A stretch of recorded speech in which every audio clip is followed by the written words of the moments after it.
ഭൂമിയുടെ ചരിത്രത്തെക്കുറിച്ച് കേൾക്കുമ്പോൾ അതോടൊപ്പം ചേർത്ത് കേൾക്കാറുള്ള ചില പേരുകളാണ് ഇയോൺ, എറ, എപ്പോക്. ഇതൊക്കെ പെട്ടെന്ന് കേൾക്കുമ്പോൾ ഇത് അല്പം ആശയക്കുഴപ്പമുണ്ടാക്കാറുണ്ട്.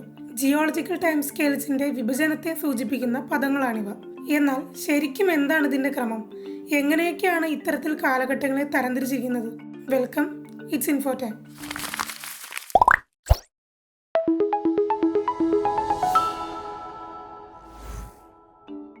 ഭൂമിയുടെ പ്രായം ഏകദേശം 460 കോടി വർഷത്തോളം വരും. അതുകൊണ്ട് തന്നെ ഇത്രയും വലിയ കാലയളവിലുള്ള ചരിത്ര പഠനങ്ങൾക്ക് കാലത്തെ ചെറിയ അളവുകളായി വിഭജിക്കേണ്ടതായി വരും. അതിലൂടെ കൂടുതൽ കാര്യക്ഷമമായി വിവരങ്ങൾ കൈകാര്യം ചെയ്യാൻ സാധിക്കും. ഭൂമിയുടെ ചരിത്രത്തിലെ പലവിധ സംഭവങ്ങളും നാഴികക്കല്ലുകളും വിവരിക്കുന്നതിൽ ഇത്തരത്തിലുള്ള വിഭജനം ഗുണം ചെയ്യും. അതുമാത്രമല്ല, ലോകമെമ്പാടും സ്വീകാര്യമായ ഈ അളവുകളിലൂടെ ഗവേഷകർക്ക് വിവരങ്ങൾ കൈമാറ്റം ചെയ്യുന്നത് സുഗമവുമാകും. സൂപ്പർ കോണ്ടിനെന്റ്സിന്റെ വിഭജനവും തിരികെ ചേരലും, അതുപോലെ പ്രധാനപ്പെട്ട വോൾക്കാനിക് ആക്ടിവിറ്റി, വലിയ കാലാവസ്ഥാ വ്യതിയാനങ്ങൾ എന്നിങ്ങനെയുള്ള കാര്യങ്ങളെ അടിസ്ഥാനമാക്കിയാണ് ഈ കാലയളവുകൾ നാം തരംതിരിച്ചിട്ടുള്ളത്. ചിലപ്പോൾ വലിയ വംശനാശങ്ങൾ പോലുള്ള ജീവശാസ്ത്രപരമായ കാര്യങ്ങളും കണക്കിലെടുക്കാറുണ്ട്. ഭൂമി മുൻപ് കരുതിയതിൽ നിന്നും വളരെ പ്രായമുള്ളതാണെന്ന ആശയം മുന്നോട്ട് വെച്ച സ്കോട്ടിഷ് നാച്ചുറലിസ്റ്റ് ജെയിംസ് ഹട്ടൺ ആണ് ഫാദർ ഓഫ് ജിയോളജി എന്നറിയപ്പെടുന്നത്. വിവിധ ജിയോളജിക്കൽ പ്രക്രിയകളെക്കുറിച്ച് അദ്ദേഹം വിവരിക്കുകയുണ്ടായി. അദ്ദേഹത്തിന്റെ പ്രവർത്തനങ്ങൾ ഭൂമിശാസ്ത്രപരമായ സമയത്തെ യുഗങ്ങളായി തിരിക്കുന്നതിൽ അടിത്തറ പാകി എന്ന് പറയാവുന്നതാണ്. വ്യത്യസ്ത കാലഘട്ടങ്ങളെ നിർവചിക്കുന്നതിനും പരസ്പര ബന്ധിതമാക്കുന്നതിനുമായി സ്ട്രാറ്റിഗ്രാഫിയുടെയും ഫോസിൽ പിന്തുടർച്ചയുടെയും ഉപയോഗം പ്രോത്സാഹിപ്പിക്കുന്നതിലൂടെ സ്കോട്ടിഷ് ജിയോളജിസ്റ്റ് ചാൾസ് ലയലിന്റെ പ്രവർത്തനങ്ങളും ഭൂമിശാസ്ത്രപരമായ സമയക്രമത്തിന്റെ വികാസത്തെ സ്വാധീനിച്ചിട്ടുണ്ട്. വില്യം സ്മിത്ത് ഇംഗ്ലീഷ് ജിയോളജിയുടെ ഫാദർ എന്നാണ് അദ്ദേഹം അറിയപ്പെടുന്നത്. അദ്ദേഹത്തിന്റെ തത്വങ്ങൾ ഭൗമശാസ്ത്രജ്ഞരെ ഭൂമിയുടെ ചരിത്രത്തെ വ്യത്യസ്ത തട്ടുകളായി വിഭജിക്കാൻ പ്രാപ്തമാക്കി. ഇത് ഫോസിൽ അസംബ്ലേജുകളെ അടിസ്ഥാനമാക്കിയുള്ള കാലഘട്ടങ്ങൾ സ്ഥാപിക്കുന്നതിലേക്ക് നയിച്ചു. ഫ്രഞ്ച് നാച്ചുറലിസ്റ്റും സുവോളജിസ്റ്റുമായ ജോർജസ് ക്യൂവിയറിന്റെ കൃതികൾ ഫോസിൽ തെളിവുകളെ അടിസ്ഥാനമാക്കി വ്യത്യസ്ത ഭൂമിശാസ്ത്ര കാലഘട്ടങ്ങളെ നിർവചിക്കുന്നതിനുള്ള നിർണായക തെളിവുകൾ നൽകി. ഇയോൺസിനെ വീണ്ടും എറാസും പീരിയഡ്സുമായി വിഭജിക്കാനുള്ള സാധ്യത നൽകി. പിന്നീട് Adam Sedgwick, Arthur Holmes, William Thomson, Edward Suess തുടങ്ങിയ ഗവേഷകരുടെ നിരീക്ഷണങ്ങളോടെ കാര്യങ്ങൾക്ക് കൂടുതൽ വ്യക്തത വന്നു. ഭൂമിശാസ്ത്രപരമായ സമയക്രമം നിലനിർത്തുന്നതിനും മുന്നോട്ട് കൊണ്ടുപോകുന്നതിനുമുള്ള ശാസ്ത്ര സമൂഹത്തിന്റെ കൂട്ടായ പരിശ്രമത്തെയാണ് ഇന്റർനാഷണൽ കമ്മീഷൻ ഓൺ സ്ട്രാറ്റിയോഗ്രഫി അഥവാ ICS പ്രതിനിധീകരിക്കുന്നത്. അവർ അതിന്റെ കൃത്യതയും പ്രസക്തിയും ഉറപ്പാക്കുന്നു. ജിയോളജിക്കൽ ടൈം സ്കെയിലിലെ ഏറ്റവും വലിയ യൂണിറ്റാണ് ഇയോൺസ്. ഹേഡിയൻ, ആർക്കിയൻ, പ്രോട്ടറോസോയിക്, ഫെനറോസോയിക് എന്നിങ്ങനെ 4 ഇയോൺസ് ആണുള്ളത്. ഇയോൺസിന്റെ ഉപവിഭാഗമാണ് എറ. ഇയോൺസിന്റെ പ്രത്യേകതയ്ക്ക് അനുസരിച്ച് അതിൽ വരുന്ന എറകളുടെ എണ്ണത്തിൽ മാറ്റമുണ്ടാകും. അതുപോലെ തന്നെയാണ് പീരിയഡ്സും എപ്പോക്സും ഏജസും. എറയുടെ ഉപവിഭാഗം പീരിയഡ്സും പീരിയഡ്സിന്റെ ഉപവിഭാഗം എപ്പോക്കും എപ്പോക്കിന്റെ ഉപവിഭാഗം ഏജസും ആണ്. 4.6 മുതൽ 4 ബില്യൺ വർഷങ്ങൾക്ക് മുൻപ് വരെയുള്ള ഹേഡിയൻ ഇയോൺ ആണ് ആദ്യത്തെ ഇയോൺ. ഇത് ഭൂമി രൂപപ്പെടുന്നത് മുതൽ തുടങ്ങും. ഭൂമിയുടെ ക്രസ്റ്റ് രൂപം കൊള്ളുന്നത്, ചന്ദ്രന്റെ ജനനം, അന്തരീക്ഷത്തിന്റെ ഡെവലപ്മെന്റ്, സമുദ്രങ്ങളുടെ ഫോർമേഷൻ തുടങ്ങിയവയാണ് ഇക്കാലത്ത് നടന്ന പ്രധാന സംഭവങ്ങൾ. ഭൂമിയുടെ കാന്തിക വലയം രൂപപ്പെട്ടതും ഇക്കാലത്താണ്. ഭൂമിയുടെ ഉപരിതലത്തെ രൂപപ്പെടുത്തുകയും ജീവന് ആവശ്യമായ ജലവും ജൈവസംയുക്തങ്ങളും നൽകുകയും ചെയ്ത ഹെവി മെറ്റിയോറൈറ്റ് ബോംബാർഡ്മെന്റ് എന്നറിയപ്പെടുന്ന കാലഘട്ടവും ഹെഡിയൻ ഇയോണിൽ ആണ് വരുന്നത്. ഹെഡിയൻ ഇയോണിനെ എറാസായോ പീരിയഡ്സായോ വിഭജിച്ചിട്ടില്ല.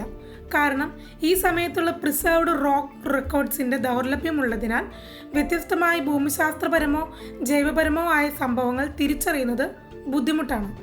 കൂടാതെ ഹെഡിയൻ കാലഘട്ടത്തിലെ ഭൂമിയുടെ അവസ്ഥ താരതമ്യേന ഏകീകൃതവും പ്രക്ഷുബ്ധവുമായിരുന്നു. ചെറിയ ഉപവിഭാഗങ്ങളെ നിർവചിക്കാൻ ആവശ്യമായ വ്യക്തമായ ട്രാൻസിഷൻസ് ഇല്ലായിരുന്നു. തൽഫലമായി ഭൂമിശാസ്ത്രപരമായ സമയപരിധിക്കുള്ളിൽ ഹെഡിയൻ ഒരൊറ്റ ഇയോണായി കണക്കാക്കപ്പെടുന്നു. രണ്ടാമത്തെ ഇയോണാണ് ആർക്കിയൻ ഇയോൺ. ഏകദേശം 4 മുതൽ 2.5 ബില്യൺ വർഷങ്ങൾക്ക് മുൻപ് വരെയുള്ള കാലഘട്ടമാണിത്. ഒരു സ്റ്റേബിൾ കോണ്ടിനെന്റൽ ക്രസ്റ്റ് രൂപപ്പെടുന്നതും സമുദ്രങ്ങൾ വികസിച്ച് ഭൂമിയുടെ ഉപരിതലത്തിൽ ഭൂരിഭാഗമാകുന്നതും ജീവൻ രൂപപ്പെടുന്നതുമെല്ലാം ആർക്കിയൻ ഇയോണിലാണ്. ആർക്കിയൻ ഇയോണിനെ 4 എരകളായി മാത്രമേ വിഭജിച്ചിട്ടുള്ളൂ. അതിന് പീരിയഡ്സ്, എപ്പോക്സ്, ഏജസ് ഇതൊന്നുമില്ല. ഈ വർഗീകരണത്തിന് പ്രാഥമികമായി കാരണം ഈ കാലഘട്ടത്തിലെ ശിലാരേഖകളുടെ ദൗർലഭ്യവും വിപുലമായ മാറ്റവുമാണ്. ഇത് സൂക്ഷ്മമായ ഉപവിഭാഗങ്ങളെ തിരിച്ചറിയുന്നതിനും നിർവചിക്കുന്നതിനും ബുദ്ധിമുട്ടാക്കുന്നു. 4 മുതൽ 3.6 ബില്യൺ വർഷങ്ങൾക്ക് മുൻപ് വരെയുള്ള യുആർക്കിയൻ എറ ആണ് ആദ്യത്തെ എറ. ഒരു സ്ഥിരതയുള്ള വൻകര ഉണ്ടാകുന്നത് ഈ കാലഘട്ടത്തിലാണ്. ദ്രാവക ജലത്തിൻ്റെ തെളിവായ സിർക്കോൺ ക്രിസ്റ്റൽസ് ആദ്യമായി കാണുന്നത് ഈ കാലഘട്ടത്തിൽ നിന്നാണ്. 3.6 മുതൽ 3.2 ബില്യൺ വർഷങ്ങൾ മുൻപുള്ള കാലഘട്ടമായ പാലിയോആർക്കിയൻ എറ ആണ് രണ്ടാമത്തേത്. ജീവന്റെ ആദ്യകാല ഫോസിൽ തെളിവുകൾ നൽകിക്കൊണ്ട് സൂക്ഷ്മജീവ സമൂഹങ്ങളാൽ രൂപപ്പെട്ട പാളികളുള്ള ഘടനകളായ സ്ട്രോമാറ്റോലൈറ്റ്സ് രൂപം കൊണ്ടതും ബാക്ടീരിയ, ആർക്കിയ തുടങ്ങിയ പ്രോകാരിയോട്ടിക് ജീവികളുടെ വ്യാപനം സംഭവിച്ചതും ഇക്കാലത്താണ്. 3.2 മുതൽ 2.8 ബില്യൺ വർഷങ്ങൾക്ക് മുൻപ് മിസോ ആർക്കിയൻ എറയാണ് മൂന്നാമത്തേത്. മൈക്രോബിയൽ എക്കോസിസ്റ്റംസ് കൂടുതൽ വ്യാപിച്ചതും ധാരാളം വ്യത്യസ്ത വിഭാഗങ്ങളായതും ഇക്കാലത്തിന്റെ പ്രത്യേകതയാണ്. 2.8 മുതൽ 2.5 ബില്യൺ വർഷങ്ങൾക്ക് മുൻപുള്ള നിയോ ആർക്കിയൻ എറയാണ് അവസാനത്തേത്. ഈ കാലഘട്ടത്തിലാണ് സൂക്ഷ്മജീവികൾ കൂടുതൽ സങ്കീർണമായതെന്ന് കരുതപ്പെടുന്നു. 2.5 ബില്യൺ മുതൽ 541 മില്യൺ വർഷങ്ങൾക്ക് മുൻപുള്ള കാലഘട്ടമാണ് Proterozoic eon. Great oxygenation event, eukaryotic ലൈഫിന്റെ ആവിർഭാവം, ആദ്യ സൂപ്പർ കോണ്ടിനെന്റായ റോഡീനിയയുടെ ആവിർഭാവവും വിഭജനവും, അതുപോലെ സ്നോബോൾ എർത്ത് എന്നറിയപ്പെടുന്ന തീവ്ര ഹിമയുഗം, ഇതെല്ലാം ഈ കാലഘട്ടങ്ങളിൽ സംഭവിച്ചതാണ്. 2.5 മുതൽ 1.6 ബില്യൺ വർഷങ്ങൾക്ക് മുൻപുള്ള പാലിയോ പ്രോട്ടറോസോയിക് എറയാണ് ഇതിലെ ആദ്യ ഉപവിഭാഗം. സിഡേറിയൻ പീരീഡ്, റിയാസിയൻ പീരീഡ്, ഓറോസിരിയൻ പീരീഡ്, സ്റ്റാത്തേറിയൻ പീരീഡ്, അങ്ങനെ 4 പീരീഡുകളായി വീണ്ടും ഈ കാലഘട്ടത്തെ വിഭജിച്ചിരിക്കുന്നു. രണ്ടാമത്തെ എറയായ മീസോ പ്രോട്ടറോസോയിക് എറ 1.6 മുതൽ 1 ബില്യൺ വർഷങ്ങൾക്ക് മുൻപ് വരെയാണ് ഉള്ളത്.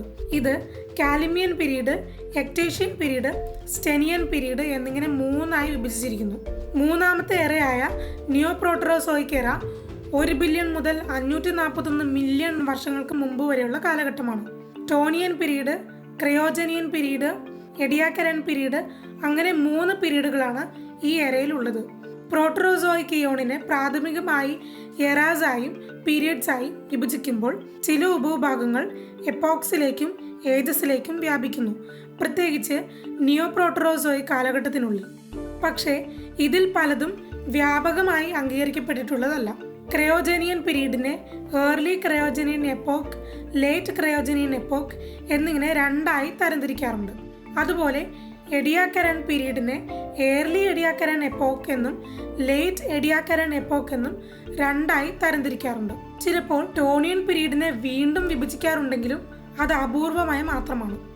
541 ദശലക്ഷം വർഷങ്ങൾക്ക് മുൻപ് മുതൽ ഇന്ന് വരെ വ്യാപിച്ചു കിടക്കുന്ന ഭൂമിയുടെ ഭൂമിശാസ്ത്രപരമായ സമയക്രമത്തിന്റെ ഏറ്റവും പുതിയതും നിലവിലുള്ളതുമായ വിഭജനമാണ് ഫെനറോസോയിക് ഇയോൺ. ഫെനറോസോയിക് എന്ന പദം ഗ്രീക്കിൽ നിന്നാണ് ഉരുത്തിരിഞ്ഞത്. ദൃശ്യമായ ജീവൻ എന്നാണ് ഇത് അർത്ഥമാക്കുന്നത്. ഈ കാലഘട്ടം സമൃദ്ധിയും സങ്കീർണവുമായ ജീവരൂപങ്ങളുടെ വൈവിധ്യവും എടുത്തു കാണിക്കുന്നു. ഗ്രഹത്തിന്റെ നിലവിലെ പരിസ്ഥിതിയെ രൂപപ്പെടുത്തിയ സുപ്രധാനമായ പരിണാമ നാഴികക്കല്ലുകൾ, ഭൂമിശാസ്ത്രപരമായ പരിവർത്തനങ്ങൾ, നിരവധി കാലാവസ്ഥാ വ്യതിയാനങ്ങൾ എന്നിവ ഈ ഇയോണിൽ ഉൾക്കൊള്ളുന്നു. 541 മുതൽ 252 മില്യൺ വർഷങ്ങൾക്ക് മുൻപുള്ള പാലിയോസോയിക് എറയാണ് ഇതിൽ ആദ്യത്തെ എറ.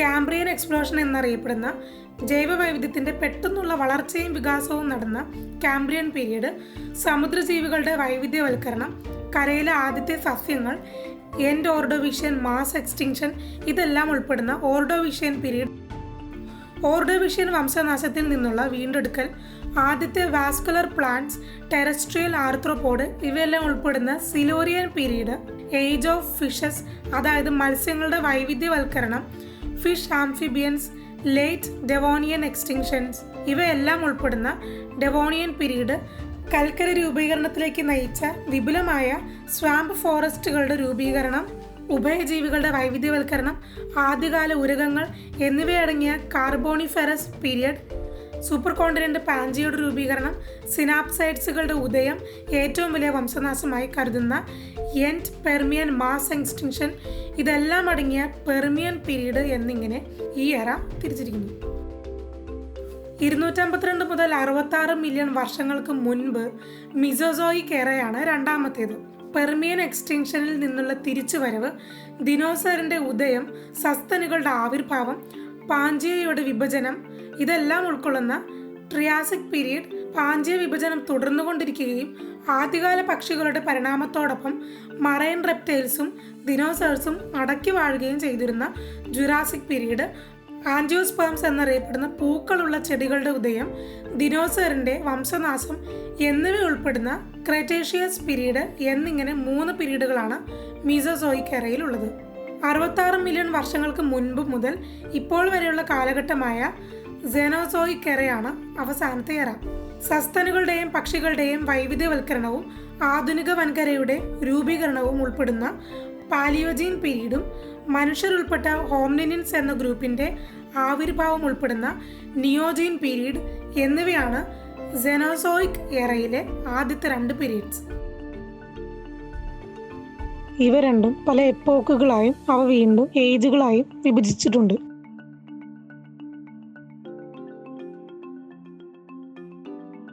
ക്വാട്ടേർണറി പീരീഡ് അവസാനത്തേതും 2.58 മില്യൺ വർഷങ്ങൾക്ക് മുൻപ് മുതൽ ഇപ്പോൾ വരെയുള്ളതുമായ കാലഘട്ടമാണ്. മനുഷ്യവംശത്തിന്റെ പരിണാമം, വളർച്ച എന്നിവ ഈ കാലഘട്ടത്തിലാണ് സംഭവിച്ചത്.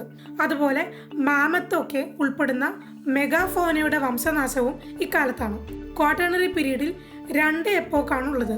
2.58 മില്യൺ മുതൽ 11,700 വർഷങ്ങൾക്ക് മുൻപ് വരെയുള്ള പ്ലീസ്റ്റോസീൻ എപ്പോക്കും പിന്നെ 11,700 വർഷങ്ങൾക്ക് മുൻപ് മുതൽ ഇപ്പോഴും തുടർന്നുകൊണ്ടിരിക്കുന്ന ഹോളോസീൻ എപ്പോക്കും എന്നിവയാണവ. ഇതിൽ പ്ലീസ്റ്റോസീൻ എപ്പോക്കിൽ Gelasian age, Calabrian age, Ionian age, Tarantian age എന്നിങ്ങനെ 4 ഏജുകളാണുള്ളത്. ഹോളോസീൻ എപ്പോക്കിൽ Greenlandian age, north Grippian age, Meghalayan age എന്നിങ്ങനെ 3 ഏജുകളാണുള്ളത്. മേഘാലയൻ ഏജാണ് ഇപ്പോൾ നടന്നുകൊണ്ടിരിക്കുന്നത്. മനുഷ്യവംശത്തിന്റെ ആധിപത്യം കാരണം ഹോളോസീൻ എപ്പോക്കിനെ ചിലപ്പോൾ ആന്ത്രോപോസീൻ എന്നും പറയാറുണ്ട്. ഇങ്ങനെ 460 കോടി വർഷത്തെ ചരിത്രത്തെ ചെറിയ ഏടുകളാക്കി തരംതിരിക്കുന്നത് കൊണ്ട് പലപ്പോഴും ചരിത്രപരമായ ആശയവിനിമയം എളുപ്പമാകാറുണ്ട്. ഈ 460 കോടി വർഷത്തിൽ ആദ്യത്തെ 100 കോടി വർഷത്തോളം ജീവനുള്ളതായി തെളിവുകളില്ല. പിന്നീടുള്ള 260 കോടി വർഷത്തിന് മുകളിൽ സൂക്ഷ്മജീവികൾ മാത്രമായിരുന്നു. സങ്കീർണമായ മൃഗങ്ങൾ ഉണ്ടായിട്ട് 700 ദശലക്ഷം വർഷങ്ങൾ മാത്രമേ ആയിട്ടുള്ളൂ. ഉഭയജീവികളും ഉരകങ്ങളും സസ്തനികളും ഒക്കെ അതിനുശേഷമാണ് പ്രത്യക്ഷപ്പെട്ടത്. അപ്പോൾ തന്നെ ഭൂമിയുടെ ചരിത്രത്തിലെ വലിയൊരു ഭാഗം കടന്നുപോയിട്ടുണ്ട്. ഒടുവിൽ മനുഷ്യന്റെ കാലഘട്ടം എടുത്താൽ വളരെ ചെറിയൊരു ഭാഗം മാത്രം. ഈ ഭൂമിയിലെ ജൈവ വൈവിധ്യത്തിൽ ഒടുവിൽ ചേർക്കപ്പെട്ട ജീവവർഗങ്ങളിൽ ഒന്ന് മാത്രമാണ് നാം. നിരവധി വംശനാശങ്ങളിലും ഉയർത്തെഴുന്നേറ്റ ജീവന്റെ യാത്രയിലെ വളരെ ചെറിയൊരു ഭാഗം. ഈ യാത്രയിലെ കൂടുതൽ വിവരങ്ങളുമായി മറ്റൊരു വീഡിയോയിൽ കാണാം. ഈ വീഡിയോ ഇഷ്ടമായെങ്കിൽ please like, share and subscribe. Thank you for watching. By.